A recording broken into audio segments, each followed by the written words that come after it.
Welcome to our continued coverage of the TIA Network of the Future Conference. We're here with Jack Barrett, Senior Director, America's Service Provider Field Marketing, Juniper Networks. Welcome, Jack. Welcome, thank you. There's a lot of discussion in the industry now about the changes that will accompany NFV and SDN, including how the technology will transform service provider organizations. Can you give us your views on the changes we can expect and the main drivers behind them? Sure. Yeah, there certainly is a lot of conversation on that topic today. In my opinion, the main changes that we'll see over time is the way the service provider will operate and the business models that they'll start to pursue in 5 to 10 years and basically what they will look like. The main drivers around this are external, right? You have technology changes like NFV, SDN, virtualization, automation, all right? And these are having tremendous impacts on the underlying economics. You also have shifting customer preferences. Customers want, they love their apps, right? We all know that. They want content when they want it. They want it on multiple devices. They want compliance. They want security. And they all want it right away. They want utility billing. So there's a lot of changing customer preferences. And probably the most compelling one is the competitive environment that they're operating in. And what's happening in the industry today is cloud providers, or in general, and it's not just the cloud providers, are moving the narrative from kind of the network to the application and apps, and potentially marginalizing the underlying network capabilities for service providers.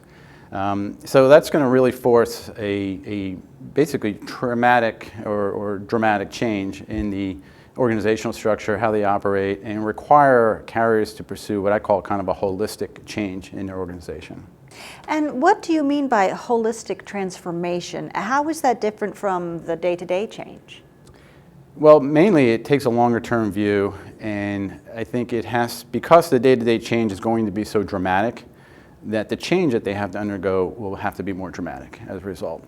A holistic transformation takes a long-term view, but more importantly, it breaks down to what carriers have to do today to start to achieve those benefits. Any change really starts with a understanding of what the economic outcome is. You want to drive revenue, you want to create service agility, you want to lower your operating expenses, you want to improve your return on capital. These are all economic outcomes that should be the goal of the transformation. But given, again, the dramatic shift of these, you really have to evaluate the organization itself. Do I have the right processes? Do I have the right people? Do I have the right skill sets? Do I have the right culture in order to make that dramatic shift? So carriers have to look at, as their first step, is training people with skill sets, adopting new methodologies and agile approaches like DevOps. Do I have the right culture? Do I have the right collaborative environment? These are the things that I think are the first steps that carriers need to take in this holistic transformation. And what part does DevOps play in the organizational transformation that is coming? Yeah, so I think that's a great question, because I think DevOps does a couple of things for carriers. I think it's a great operating model for them to kind of think through the implications of that.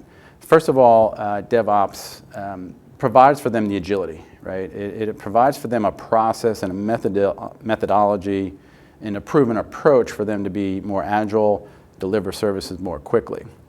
Also, equally as important in this transformation is that DevOps really prioritizes people, skills, and tools over traditional organizational structures and traditional processes, which is really, to me, the key of the overall transformation.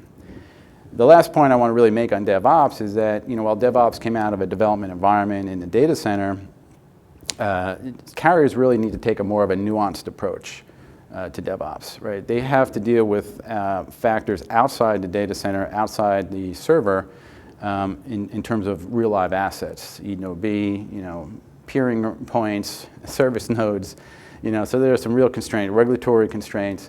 So as they flesh out their version of a DevOps process, they need to keep these constraints in mind and seek to optimize around these constraints. So in effect, they basically create a nuanced approach or a telco-like DevOps approach. That's one of the key points of view that Juniper's been driving.